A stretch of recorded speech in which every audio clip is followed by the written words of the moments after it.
भारत देश को स्वतंत्र मिलने को 75 साल हो गए हैं और बंजारा समाज को इस भारत देश में अलग अलग कैटेगरी में बांटा गया है। जिस वतन पर जिस आदमी का जन्म होता है उसका वहाँ का हक अधिकार उसे मिलता है, लेकिन हमारा बंजारा समाज के साथ धोखा किया गया है। इन राजकीय नेता ने, राजकीय पार्टियों ने हमारे साथ बेईमानी की है। कई राज्य में हमें शेड्यूल ट्राइब, शेड्यूल कास्ट का आरक्षण मिला है, कई राज्य में हमें ओपन ओबीसी में डाला गया है। हमारी बोली भाषा एक, संस्कृति एक, चाली रीति एक, हमारा ब्याह पद्धति एक, सभी एक जैसा है। कश्मीर से कन्याकुमारी तक एक जैसा है, तो भी हमें अलग अलग कैटेगरी में बांटा गया है। इसलिए गौली से दिल्ली ये लदनी यात्रा निकाली गई है मेरी भाई और बहन, क्योंकि इस देश का बंजारा समाज इसे एक धागा में पुराने की कोशिश हम लोग कर रहे हैं, क्योंकि शेड्यूल ट्राइब का आरक्षण हमें बंजारा समाज को मिलना चाहिए। हमारे राज्य में हमें 3% आरक्षण है, वहाँ पर हमारी माता बहनें भाई बहुत सारे कुछ आगे निकल चुके हैं, हमें आरक्षण की वहाँ पर जरूरत भी नहीं है। लेकिन हम लोग पूरे भारत देश में जिन जिन राज्यों में आरक्षण नहीं मिला है उन राज्य के लिए आरक्षण मिलवाने के लिए ये गौली से दिल्ली लदनी यात्रा निकाली गई। मेरी भाई और बहनों सुन लो, जिस देश में, जिस स्टेट में, जैसे कि तेलंगाना, कर्नाटका, आंध्रा, केरला,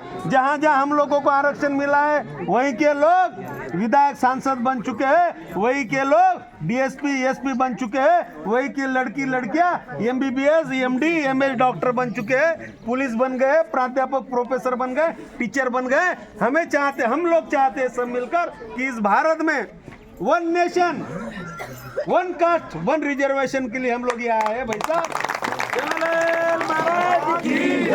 क्योंकि मेरे भाई उधर तेलंगाना में शेड्यूल ट्राइब है, शेड्यूल कास्ट में, तो उत्तर प्रदेश को, मेरे भाई को यहाँ भी शेड्यूल ट्राइब का आरक्षण मिलना चाहिए। इसलिए गौली से दिल्ली ये लदनी यात्रा निकाली है भाइयों। और जब हम लोगों को आरक्षण मिल जाएगा तो यहाँ जब बैठे हैं हमारे लोग, यहाँ से हम चाचा जी से बात किए, बापू से बात किए, तो हम लोगों को पता चला कि यहाँ के लोग व्यापार करने के लिए अदर राज्य में जाते हैं, कपड़े या चादर कंबल का कुछ कोट का बिजनेस करने को जाते। क्यों जाना पड़ा हम लोगों को, ये भी सोच विचार मंथन करने की जरूरत है भाई लोग। अगर हमारे बाल बच्चे पढ़े लिखे होते, अगर हमें नौकरी मिल जाती तो ये नौबत नहीं आती हम लोगों पर। तो इस वजह से गौली से दिल्ली ये लदनी यात्रा निकाली है। तो मैं आप सभी को आह्वान करना चाहता हूँ, आपके बाल बच्चे, लड़कियां, लड़कों का भविष्य के लिए 22 तारीख को आपको डॉक्टर बाबा साहेब अम्बेडकर सांस्कृतिक भवन इंडिया गेट के पास है, वही आप लोगों को आना है। ये नम्र निवेदन करने में ही आया हूँ। सेवालाल महाराज की जय। भाई और बहनों, आप देखते हो पूरे भारत देश में जिन जिन समाज का आंदोलन होता है वो समाज एक जगह आ जाता है, समाज के हित, न्याय, अधिकार, हक की लड़ाई लड़ने के लिए। लेकिन मेरे बंजारे भाइयों, हम लोग एक दूसरे की टांग पकड़ खींचने की कोशिश कर रहे हैं। बहुत सारे लोग बैठकर भी वहां पर पहुंचने की कोशिश नहीं करते। तो इस बार ये सब आगे पीछे खींचने की कोशिश हम लोग बंद करना चाहिए। समाज के हित की बात करने के लिए, समाज को आगे बढ़ाने के लिए हम सब संगठन मिलकर इस गौली से दिल्ली लदनी यात्रा में शामिल। लोग कहते हैं, बहुत सारे राजनेता कहते हैं, जिसकी जितनी संख्या भारी उसकी उतनी भागीदारी होनी चाहिए।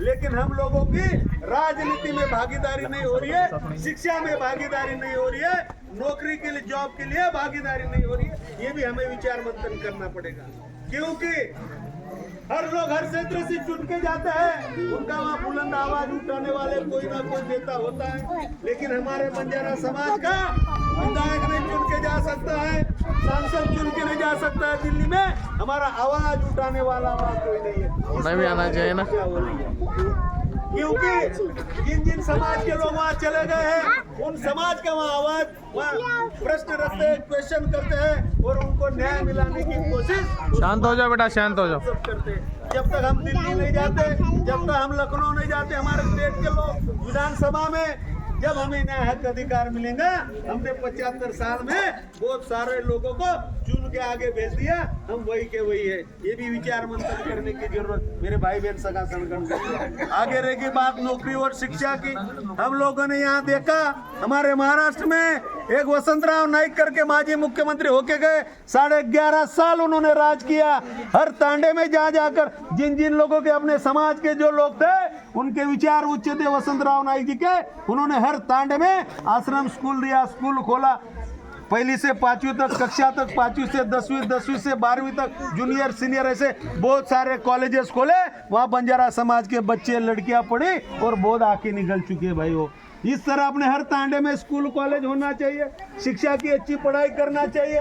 ये विधायक सांसद जो चुन के आते हैं उनके बच्चे अमेरिका इंग्लैंड में पढ़ते हैं, हमारे बच्चों को अच्छी शिक्षा नहीं मिलती। आज भी देख रहे हैं हम आंखों से। क्यों? ये वजह है, ये हमारी गलतियां है। अगर हम अच्छे आदमी के साथ रहेंगे, अच्छे विचारों के साथ चलेंगे, हम आगे बढ़ सकते हैं। हमारे बच्चे भी इंग्लैंड अमेरिका में पढ़ सकते हैं भाई। मित्रों, बहुत सारे जिसके पास पैसा होता है उनके बच्चे इंग्लिश मीडियम में पढ़ते हैं, हमारे बच्चे स्थानीय स्कूलों में भी पढ़ नहीं सकते, अच्छी शिक्षा नहीं मिल सकती। इस देश में दो बातों की लड़ाई होने वाली है, सिर्फ दो बातों की। एक तो जिसके पास पानी रहेगा वो अच्छी खेती कुशल करेगा, और जिसके पास शिक्षा होगी वो सबसे आगे बढ़ेगा। इसलिए हम लोगों को आह्वान करता हूँ, आप अच्छी शिक्षा पढ़ाओ अपनी लड़कियों को, बच्चे को, और आगे बढ़ाने की कोशिश करो। ये बहुत सारी बातों पर हम विचार कर सकते हो मित्रों। मेरे बाद में बोलने वाला और बोलने जैसी बहुत सारी बातें हैं, लेकिन जब समय मिलेगा, जब हम लोग आपके साथ अच्छी तरह से मिलजुल कर बातें करेंगे। और मैं मेरा भाषण को विराम देते देते मैं एक बात कह देता हूं, अभी नहीं तो कभी नहीं। अगर बच्चे का आपको भविष्य देखना है, इस भविष्य के लिए आपको 22 तारीख को डॉक्टर बाबा साहेब आम्बेडकर सांस्कृतिक भवन इंडिया गेट पर आप सभी को आना है, ज़्यादा से ज़्यादा संख्या में। मैं इतना बोलकर मेरी वाणी को विराम देता हूं। मैं एक बार घोषणा करूंगा, चलो दिल्ली। आप भी बोलना, चलो दिल्ली, चलो।